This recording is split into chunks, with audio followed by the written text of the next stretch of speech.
Good afternoon. We have got a lot for you guys today. We've got to to hear about Jeff being on the road, to hear about my coming and going, and we're going to talk about feed too. I mean, because we haven't had a good Q&A session in a while. Just for people to be able to ask their random, I've got 6 chickens. How much magic potion do I put when I'm mixing my feed up every day? So let's see if we might be able to screw with Jeff tonight. So Saturday, you were doing your feed deliveries to your north route, or do you only have how many routes It you was got it was the for north feed? route. So I go to from Birmingham up to Middle Tennessee. I have a couple stops along 65 and go over. That I do that on the first Saturday of Okay. the month. Typically, um, how you lose over 6,000 pounds of feed stacked on pallets, I don't understand, but they do. Apparently, pallets get lost all the time, but some got lost. I had to do it the second Saturday of the month. But right now I've got that route and another one that it's a dedicated. Cause I take just to one customer out that way. They get over 2 tons. So, you know, eh, the people that ask about feed in that area, I would deliver to them because I know they're not going to get enough to push the limit of my truck. But that 2 tons is good, so I take that out there around the middle of the month. I know So you're working on a route out to almost to Memphis to that North Mississippi area. yeah, I'd like to get one to the Tupelo area. I would like to get one. I'd actually really like to get one that goes all the way out. Is it 85 from when you hit Atlanta to go into South Carolina? I got a lot of people in South Carolina that ask about the feed, so I'd like to get a route out that way too. But that's a really long distance, so I'm gonna have to undercover brother that one because of the distance. But We you might be know, able to meet some guys when we go to the NCGBA cookout next Saturday. yeah, So that's that'll be cool. not this that's this Saturday, Yes, that's not that's next this Saturday. right. That's That's this coming Saturday.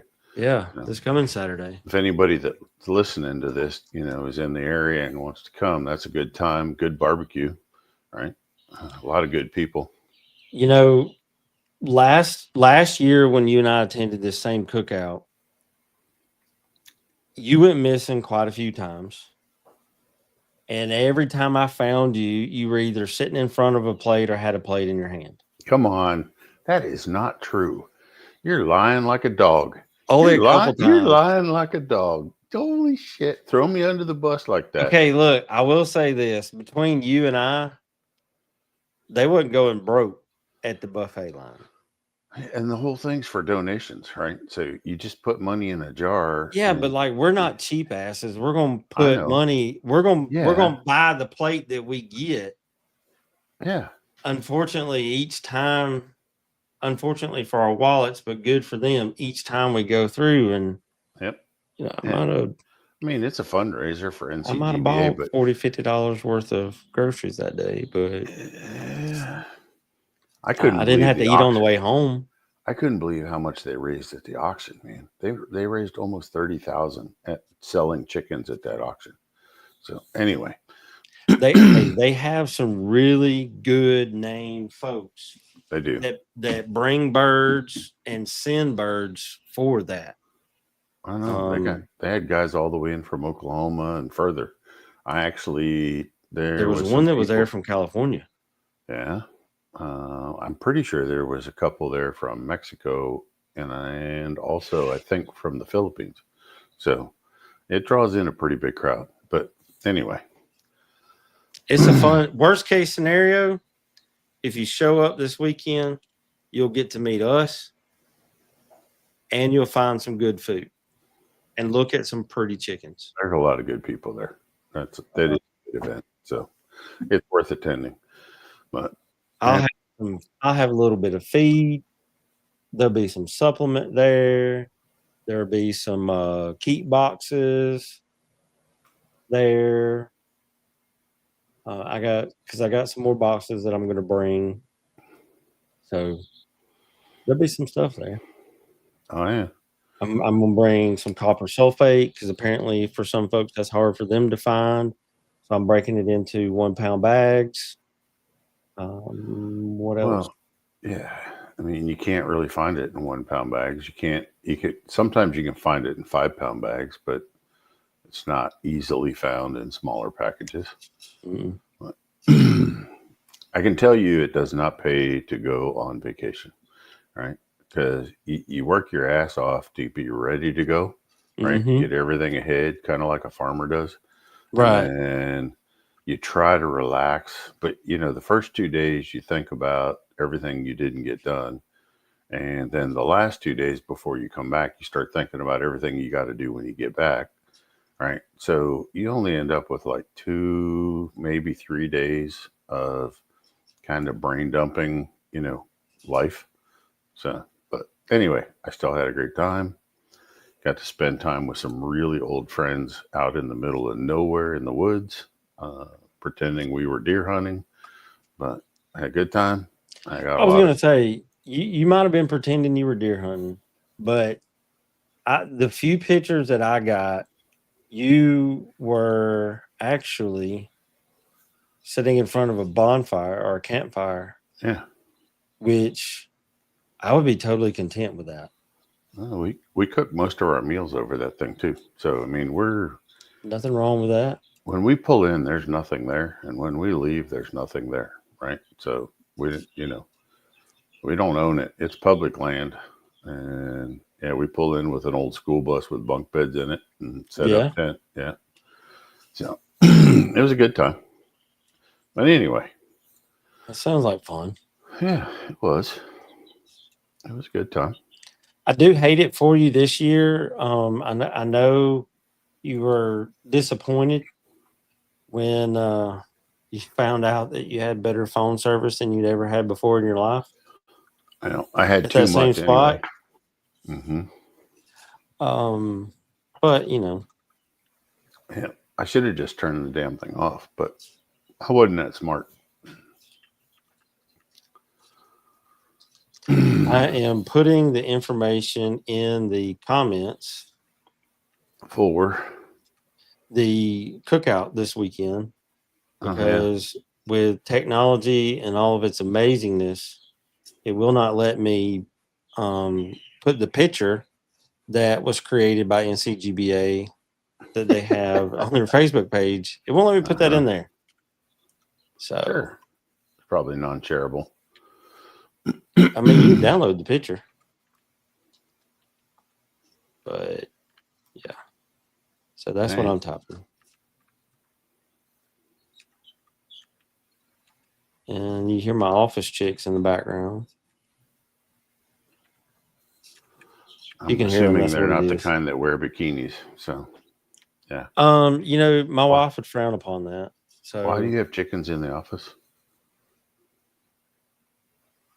Because my brooding barn is under remodel because I had to put stuff from my house into it. And normally that's where my chicks would be. And somebody sent me these eggs and, I wanted to do a feed trial because there's a lot of mysteries behind the Indigo Gigantes. So, we're working on that. You just don't know how to say no to new adventures, do you? You just can't help yourself. It's a niche market. What are you going to do with them after you grow them? Because you got too many breeds now. I'm gonna probably eat them. Okay. I mean, they were made for a meat bird. Yeah. Although I will say one's a buff color and is really pretty. If they do get to the 4 foot tall, like they say they will, they're going to be my free range pterodactyls. All right. How Because many my got? wife told me no to emus. So she's never said no to chickens. And How many these are got? like, there's 4. So, not me. Two. Did you get an even hatch? 2 males, 2 females? Jeff. If I could get an even hatch on anything like that, I'm going and buying lottery tickets, and I will see y'all later. Well, get your water fixed, man. Get your water under control. So what'd you get? You got 3 cockerels and 1 hen. I think, but I can't identify them yet because they're only about 5-6 weeks old. Okay. But the information for the NCGBA annual cookout is in the comments, whether you're on YouTube or Facebook. It's at the Stanley County Fairgrounds in Albemarle. I think I said that right. Close enough. North Carolina. I will say if you use Waze to get you there, it will have you stop on the other side of the property. But if you look up, you'll see a drive that goes like down in a ditch. That's it. Because it's going to go down, take you back behind the building, and that's where you need to be. So Stanley County Fairgrounds, right? Yeah. Yes, that is it. So, but I think they're using a back gate. They're not coming in through the main gate because the Correct. building they use is on the back side. So, yeah, keeps the riffraff out. That's right. Yeah. All right. But you figured out we figured out how to get there last time. So yeah, we can. I mean, we were among the first, so they're not doing a great job of keeping the riffraff out. If we can figure it out, anybody can figure it out. So. Yep. So what kind of crazy chicken feed questions you had seen this week or while I was gone? So the first question, and it's kind of funny, so bear with me if I don't keep it straight, but there's a lot of people out there that they feel like you have to feed gamefowl different. But this one specifically said, what is the most important thing in a gamefowl feed?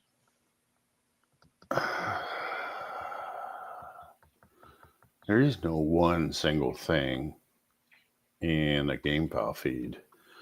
Like you can't say, oh, you got to have this much vitamin A or whatever.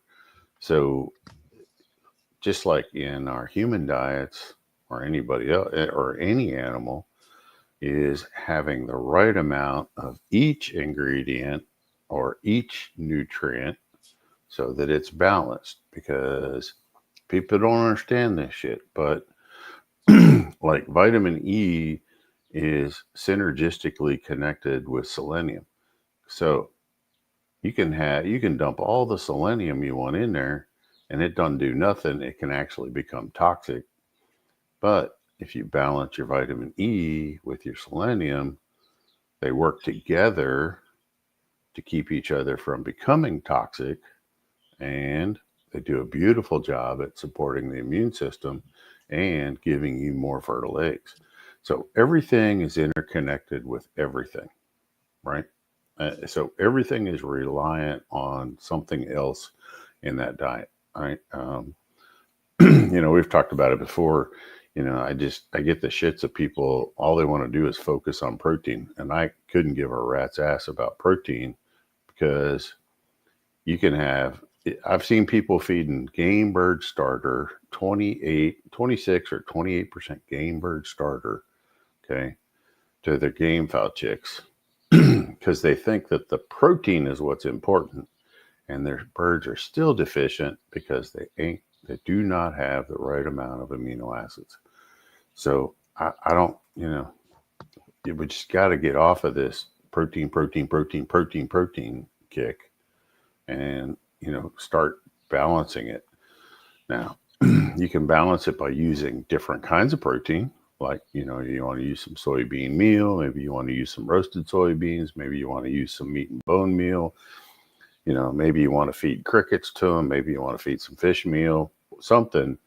But when you turn that chicken loose to free range it, and everybody listening loves how their birds look when they come back off the range from free ranging. If they've got a good free range, right? The birds are solid. They've grown well.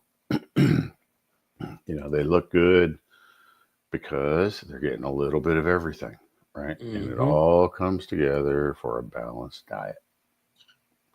And what they're selling you at Tractor Supply, Rural King, or any of them other, farm stores is not a balanced diet. So, I mean, that's just the truth of it. Okay. Because they know everybody is trying to save a nickel. So everybody's, fighting to get the price down because they think that's what, the average chicken person's going to buy. But there is no one single most important ingredient, right? You can't narrow it down to one and say, oh, lysine is going to be your most important ingredient. It don't work that way. Well, I mean, it's got to be balanced. What's that? The amino acids have to be balanced. They do. Otherwise, they ain't aminoing. But I thought protein was everything. You and I know that. But you know what? When I met Carrie Blackman 2.5-3 years ago through conversation, you fought me on this shit too. Like, well, why don't I just feed higher protein? Because that's not what you need. Okay. What you need is to balance out your amino acids. Okay. And I didn't have that available. And that's what I would do is I would get a game bird starter because it has more amino acids in it. And I was thinking, that's only because it has a higher protein.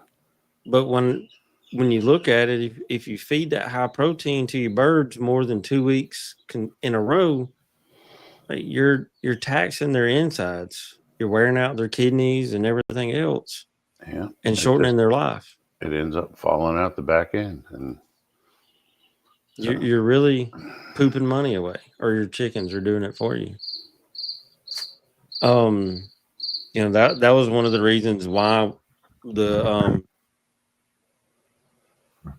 perfect chick starter was created. So, and because it's only got about 22-23% protein, which is what a chick needs. Right. And it only needs that for the first 4 or 5, weeks of its life. If you get it started right, you can drop the protein a whole lot sooner.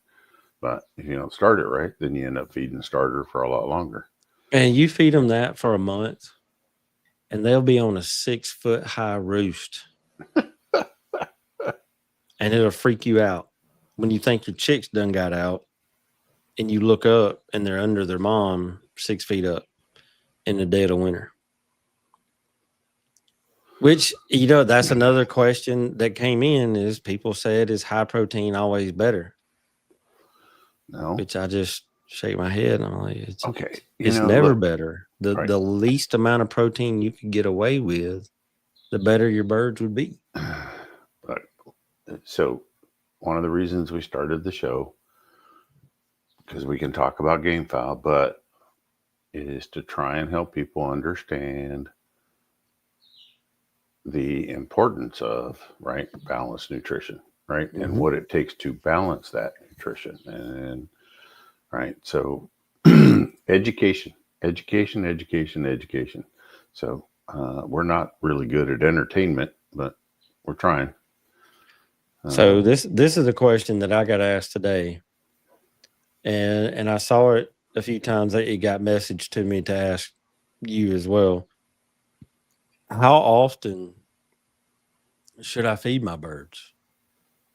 Which to me, that's a multifaceted question, because I think, okay, how often do you feed your birds? How much are you feeding them when you feed them?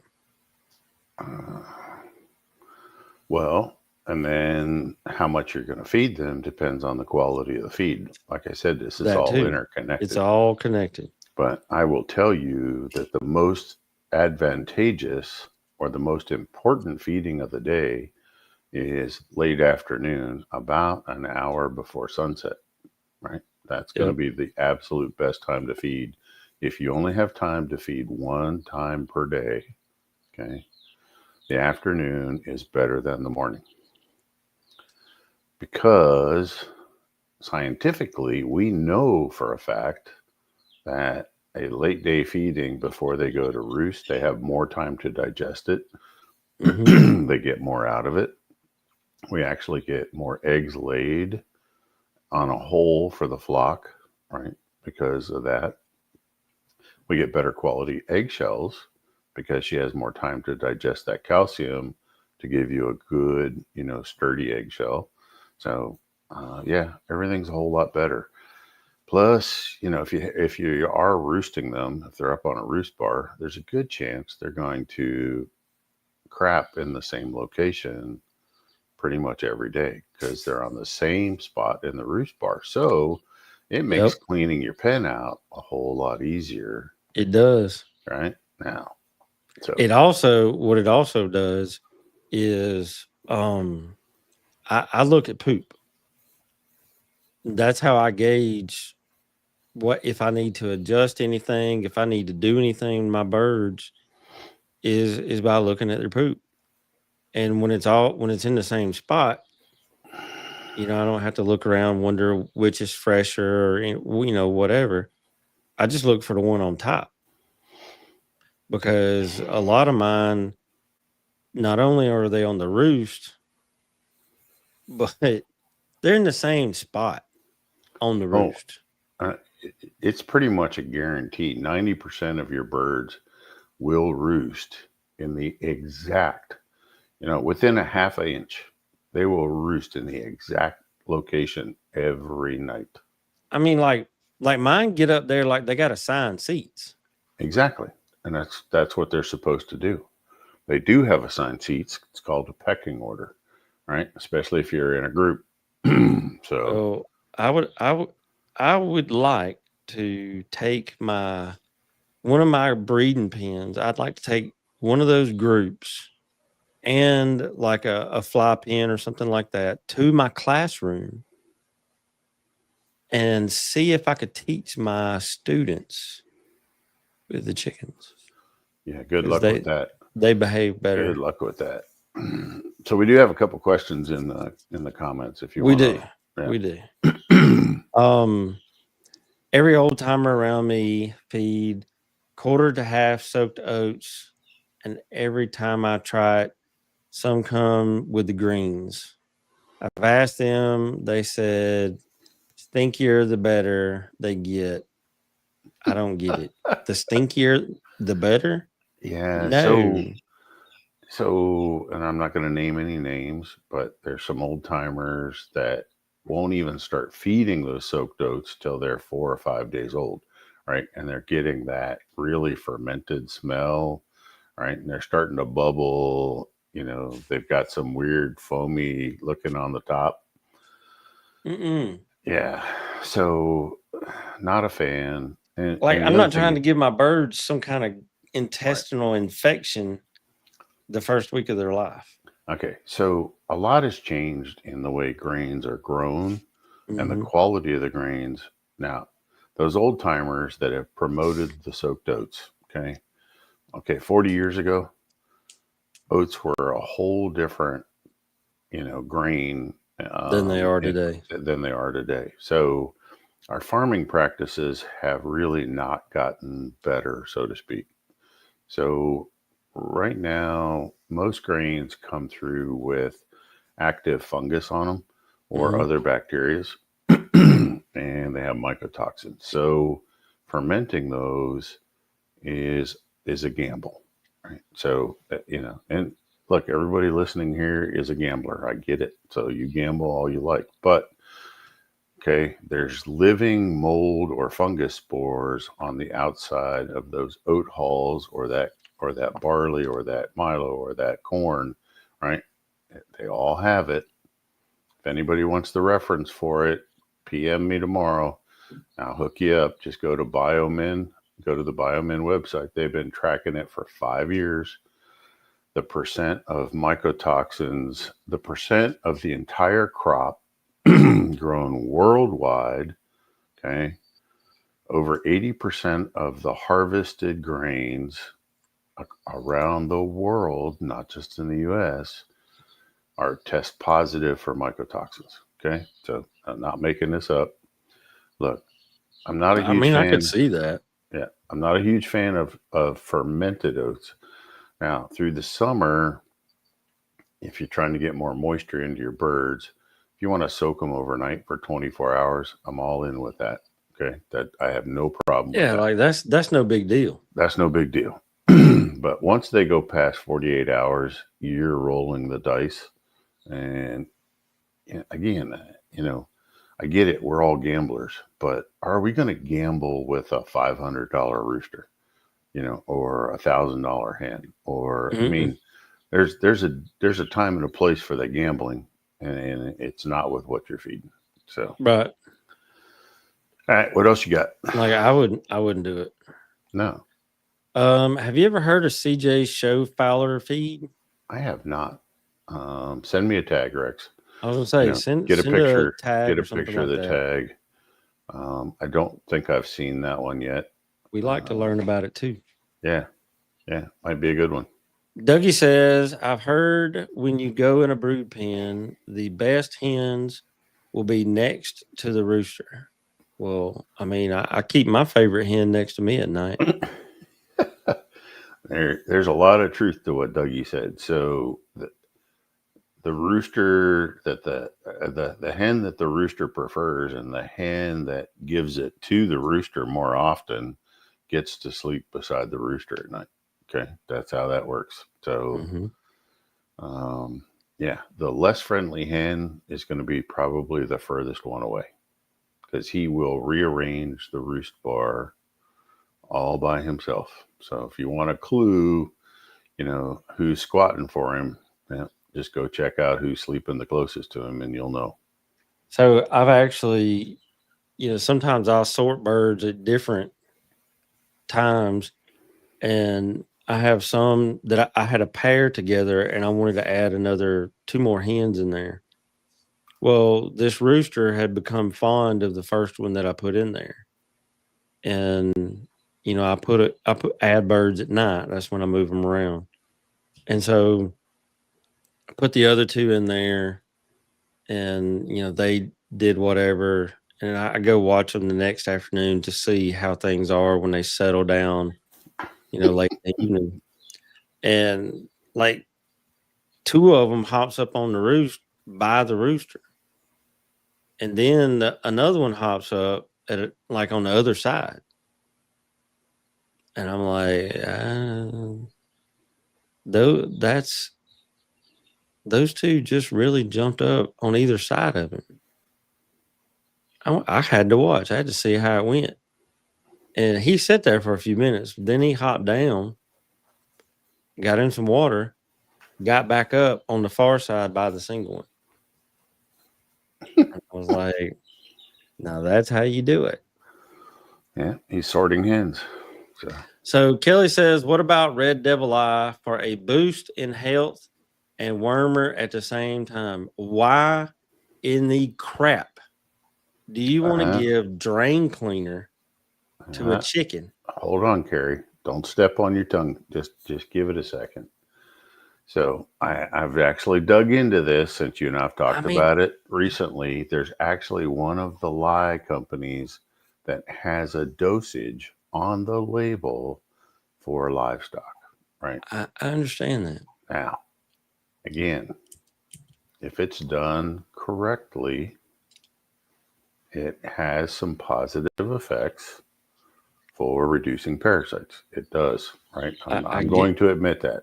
I'm also going to say it's really scary stuff. So if you can't measure really well and be precise, you can take a chance on, you can take your chances on poisoning your birds and doing some irreparable damage, right? So it's not the safest way to worm them, but it is an approved method that has been around for probably approaching close to 100 years. I get that it works. Yeah. I understand that. All right. I just, Now, my question is, how many of us, and I say us because I'm one of us, when you're measuring stuff out for your birds, get down to the grain? I would venture to say not everybody. And I there's feel way too like, many. Yeah. There's way too many guys that just do a splash or a glug glug and a guess at it. And I just think that with that, lie is not a you're thing to glug glug, right? you're Or rolling just, the dice. you are.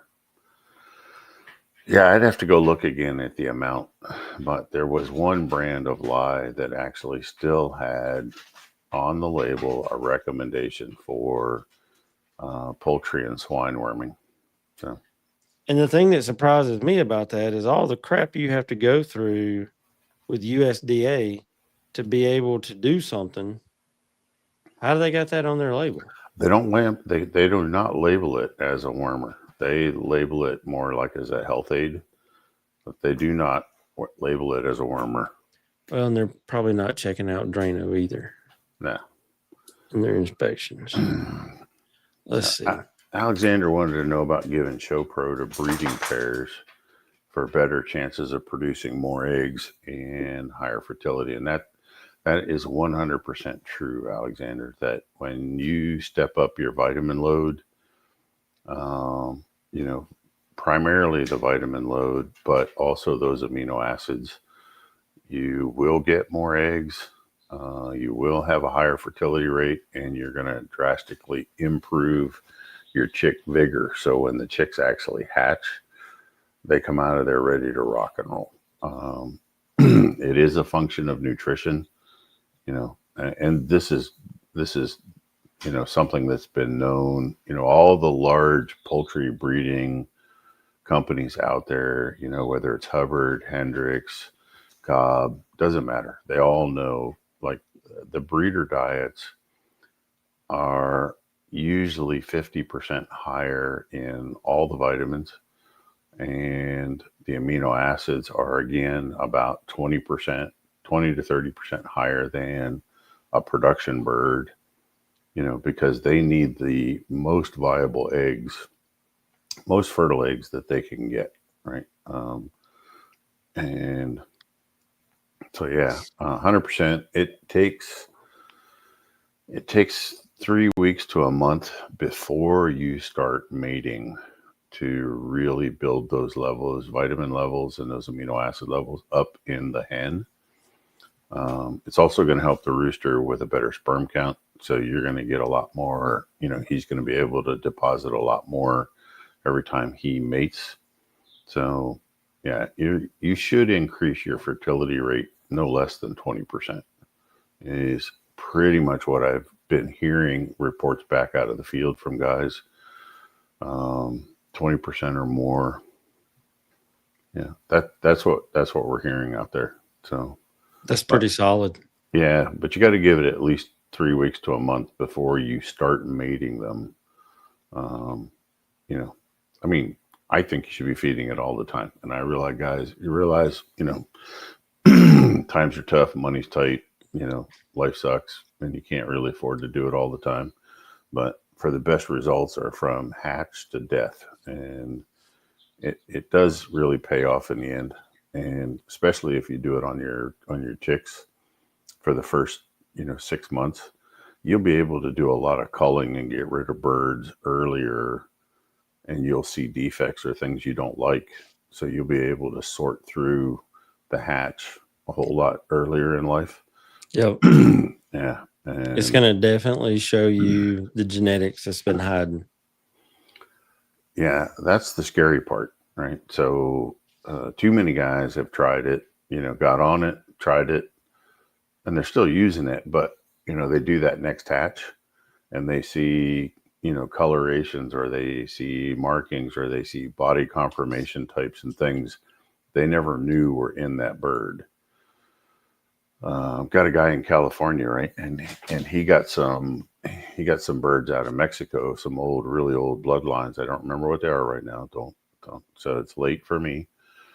But when he got them on some really good feed and proper nutrition, all of a sudden they started hatching like a completely different color.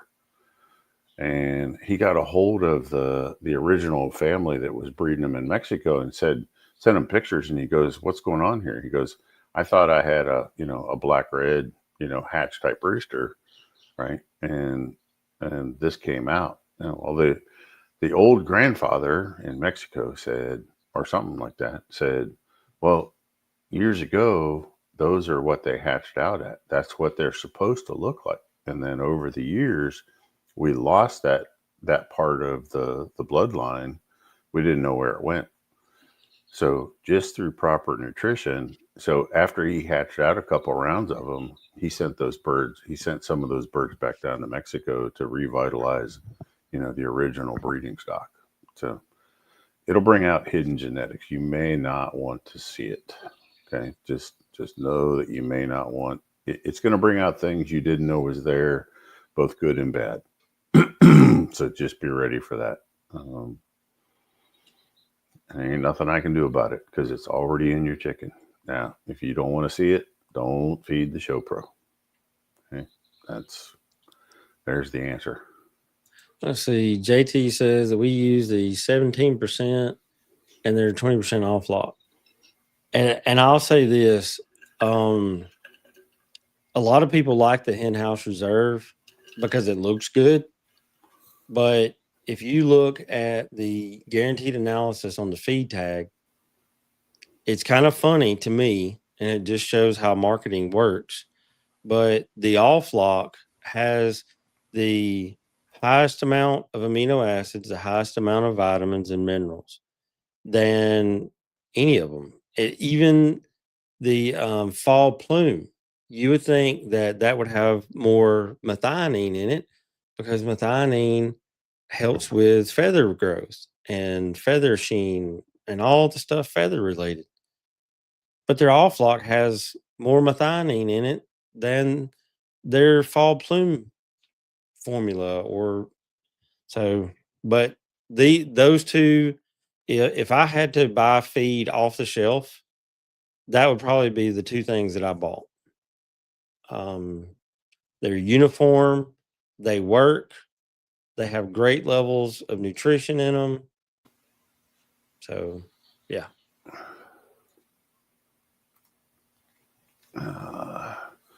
So if you add Show Pro to just scratch feed,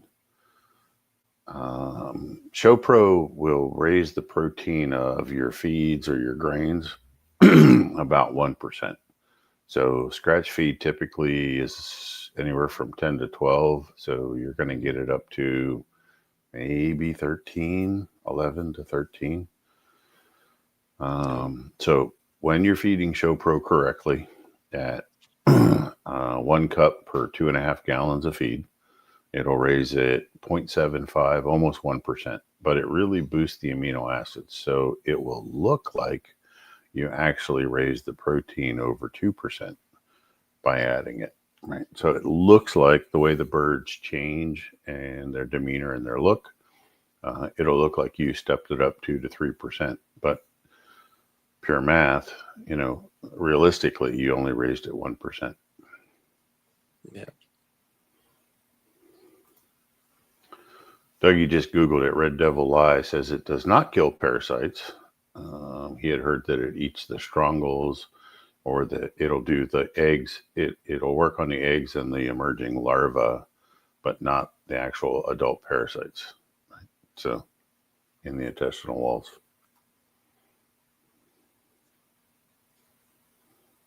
All right, what else you got? All right. So this question ties into that last one, really. This person said, are grains alone enough for good nutrition? Most of the time, no, because there's not enough protein or amino acids there. Now, the reason they're I just said energy, right? Most of them? They're mostly carbs. And, which leads me to one of my biggest pet peeves is, talking to chicken people in general and, in the Gamefowl community, right? They're they're like, oh, I want them to fill my hand. And every time they say that, right, when they hold them in their hand, they want that breast to like fill their hand. And, look, they're not Cornish cross. They're not meat chickens like you buy at the store. So that's really not what they should be. Okay. They are not a double breasted bird. Sorry, guys. I don't mean to burst your bubble, but the name of the show is No Bullshit Feeding. And here we are. So, they are not a double breasted bird. So a full feeling bird actually, to me, is a downside because it's going to make the bird slower. Now, it also depends on what event you're using the bird for. Now, if you're going to take it to a domestic poultry show and show it off against other, gamefowl, yeah, having that fuller, plumper breast is going to let it show better and win blue ribbons. If you're taking it to the other show, it's not going to fill your pockets full of money because too much breast weight, too much fat in the breast is going to slow the bird down. Right? So that's not the full breast that you want. Sorry, I hate to break it to you that way, but that's the truth of it. Okay, so they're just not. So quit looking for that full. Look for the firm. Right. So when you pick one up and you're holding it and you're checking out the legs and the thighs and stuff like that, you're checking for what I'm feeling for is the density or the softness. Right. So if I got a bird and I'm comparing them, so I pick a bird up and I want that muscle to be dense, kind of like my bicep was when I was 18 years old. Right. Rock solid. It wasn't the biggest, but it was rock solid, right? So that's kind of what I'm looking for when I pick up a bird. So most of your athletes out there, human or otherwise, have a really low body fat percentage, right? So they're running at like 3 to 5% body fat.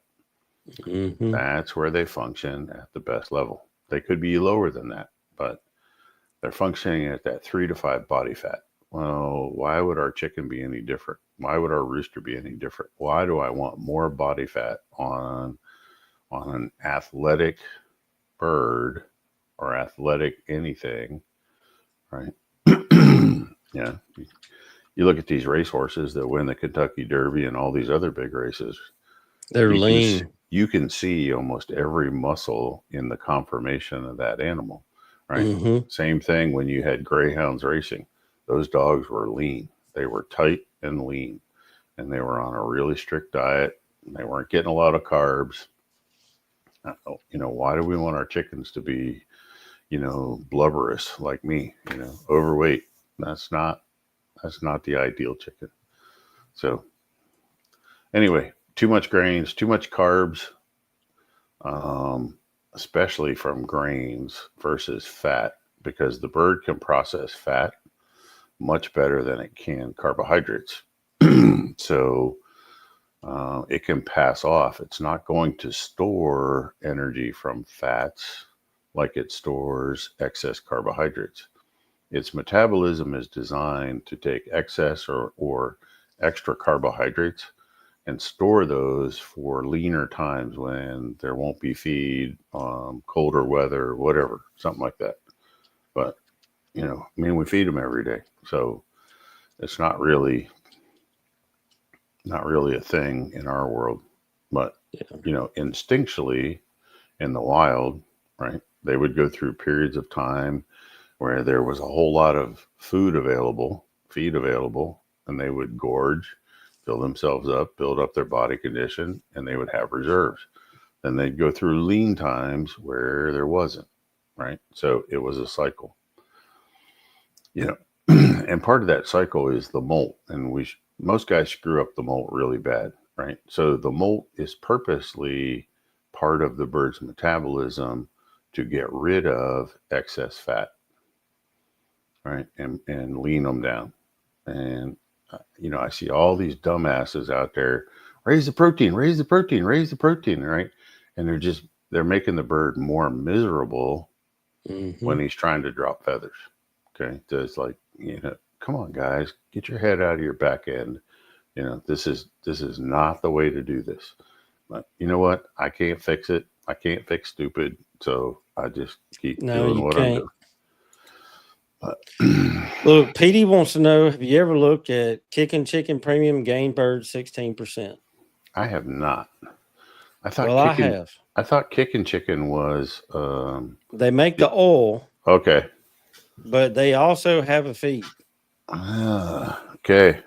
Their feed, everything that I have found about that feed online has to be the most vague that I've ever seen. Like I've looked at their website, I've looked at people that are authorized sellers of it, all kinds of stuff. And the only thing I can find nutritional wise is 16% protein, 3.5 minimum fat, 6 max fiber. Even when looking for ingredients, it says, oh, let me see how it phrases it here. Because it was kind of funny. It was like quality, clean grains mixed with pellets. So they don't disclose what's in it or the guaranteed analysis anywhere online. Really? And I say that because with my day job and what I spend a lot of my time in my life doing, computers are a thing that I understand. And so I actually have a way that I can make computers search the web and find stuff for me that's better than Google, faster, with no ads. And yeah, no, it ain't there. I even tried Google and DuckDuckGo and found less information. So if you have a feed tag for it that does have more information than that, then I would like it to see what's in it. But that's the problem with a lot of companies is that they make a feed that if you just look at it, it looks amazing. But nutritionally speaking, it's garbage. And the ingredients have more garbage, which is how they keep it cheap. So, Yeah, I haven't seen that one yet. So, if somebody wants to send a label, I'll happily either carry or I can take a look at it and tell you if it's good or bad. But, I don't I know. like this question. The waxy sheath that normally grows around the base of new feathers is not really flaking off as it should or used to on this person's roosters or bull stags. What causes that? That was the wrong amount of protein coming out of the molt. It was the wrong, the energy and the protein of the feed going into the molt was too high. And then when the bird was ready to recycle coming out, but that sheathing, it'll eventually come off, but it takes time. But I would say that the amino acids are definitely off. Um, for that sheathing, for that waxy sheathing, and it'll take a while. You're just going to be patient. Right? You're not going to fix it now. You just got to wait it out. So going to look a little ugly for a little longer than you like. But I also asked if your chickens are not dropping feathers, what would you do? I mean, there's a lot of variables on that. How old are the birds? Are they at least a year old? If they're not, they probably won't drop too many.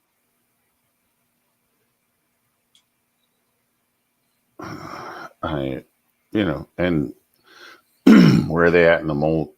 I don't know where he's located as far as, what area and what the climate's like there. Something I did learn that's new to me, within the last 6 months is if you put the bird in complete darkness, it'll speed up the molting process and dropping those feathers. Okay? Yep. So that could help him out as well. But if you just let birds do their own thing and molt as they want to, it feels like it takes forever. Yeah. And, in a somewhat controlled molt, it can be over and done with in 60 days. Or less. Feathers off, feathers back, right? Growing back in, looking good again. So. And, I agree with Rex. I thought that's what you dip your hot wings in. Mason wants to know, can you use kicking chicken oil with Rapido? You can if you got extra money in your pocket. I mean, if it's burning a hole and you want to, it's way overpriced. If you're just swimming in it, you could, go feed some kids or something somewhere. There's a Gamefowl standards and defects chart that you would recommend for reference. There's one I would recommend. I would recommend the one from the United Gamefowl Breeders Association. Well, that was adopted from Tony, what's his name, out in California, Anthony. But, looks just like this. Yeah. They're up to their 5th edition for American Oriental and Spanish Gamefowl. I think they're about $30 on their website. Go there, order one, and it'll get sent to you. But it has very detailed defects, like everything, just like the APA show standards. That looks like this.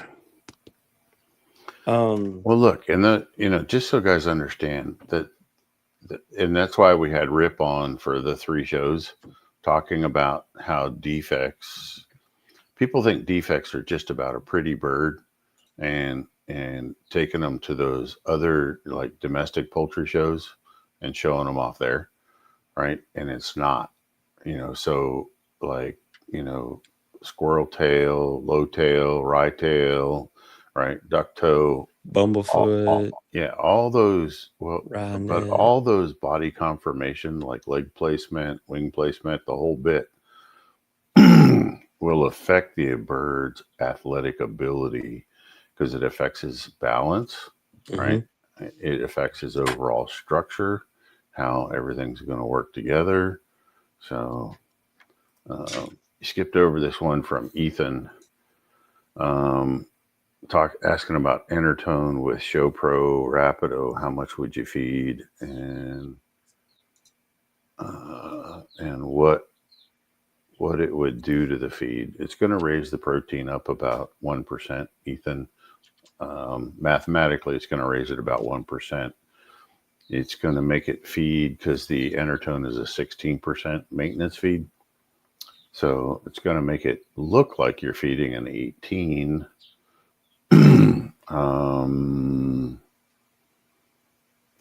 You should be able to do probably 2.5 ounces a day. I was trying to quick convert that over to, but it's going to be like 72 to 75 grams, somewhere in there. Let's see. 70 to 75 grams. It'd be 56 grams at 2 ounces. Yeah. Or 2.5 would be 70 grams. Yeah. So right there between 70 and 75 grams should be the sweet spot for, it depends on your breed. You gotta, you need to pick them up, feel them, know what they're doing, make sure they're not getting fat, check the pin bones, the pelvic bones on them. And I'll say this right here is made by Carlisle.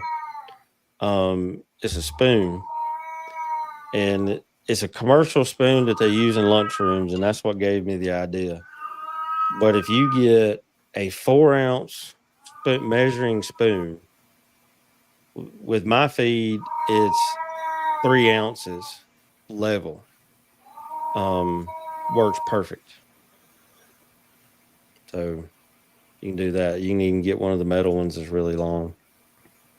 And you can sling some feed in some feed cups. Let's see. Dougie wants to know. No, you don't want to know. He made a statement. That's what I was laughing about while you were explaining your scoop. But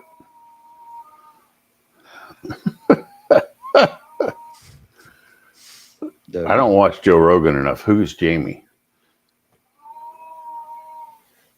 Yeah, I don't know. Okay. Let's see. What do you think about Blue Bonnet Super Spur? Best pellet in the world for me. The Super Spur, last time I looked, was like 25 or 28% protein. It's got some really nice stuff in it. Mm-hmm. But when I sit down and do the math on the cost per serving, Blue Bonnet, they're proud. They are. Of their feed. They are. Look, nothing against the Super Spur. I think, I think you could probably spend your money maybe a little more wisely.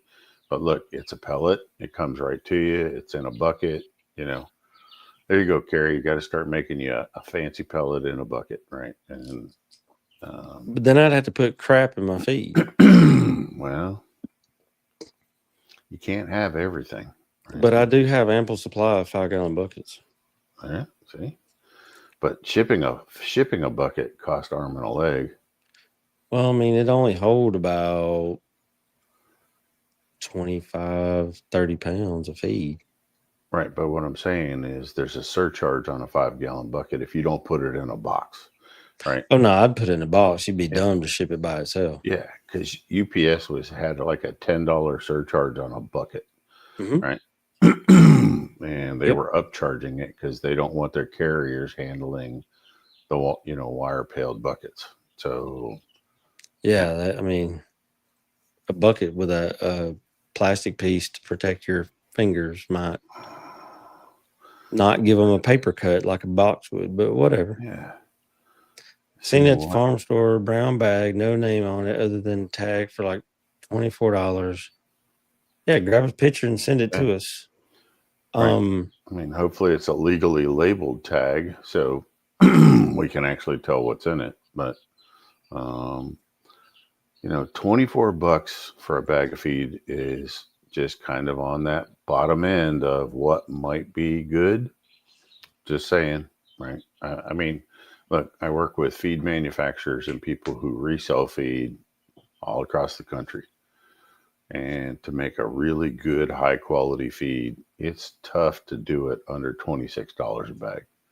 All right, Carrie, what are you selling your 18%? Gamefowl conditioner. Mine's $26 a bag, $27 a bag. Okay. And that's just because I don't have the ridiculously high markup that a lot of people do. Because I'm just feeding my family, not a few hundred employees' families. And depending on what feed, well, particularly, and I'm not picking on anybody here, so don't get your tail in a knot. But like Nutrina, Purina, Kalmbach, all of the bigger name feeds are going through a distribution point. So somebody's getting paid there to unload a truck, reload a truck. Then it's another trucker's getting paid to move it and distribute it, right? And the feed mill at the end, he's got to make something on it. So there's many layers of cost. Yeah. Right.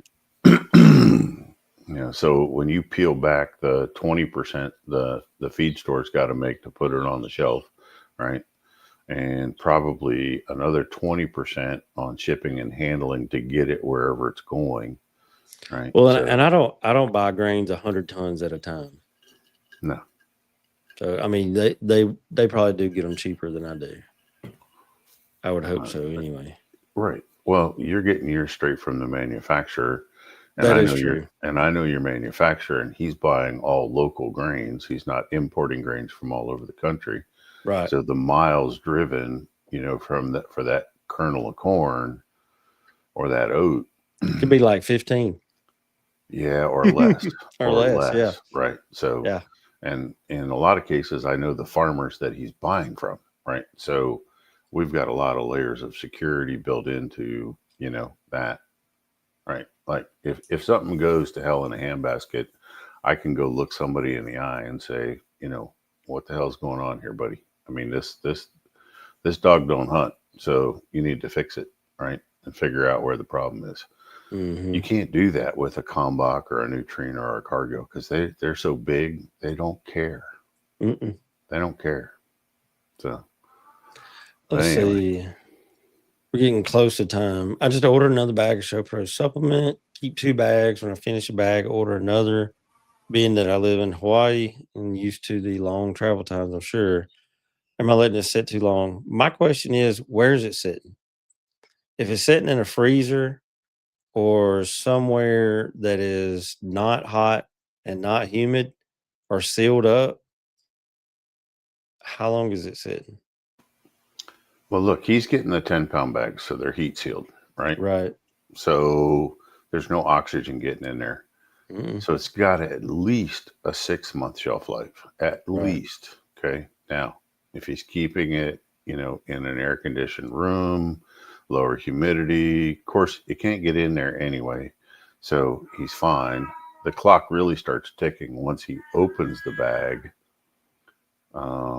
But yeah, as long as he's not leaving it sit out in the middle of the sunlight, in the middle of the yard, in the baking sun, and he's good for at least 6 to 9 months.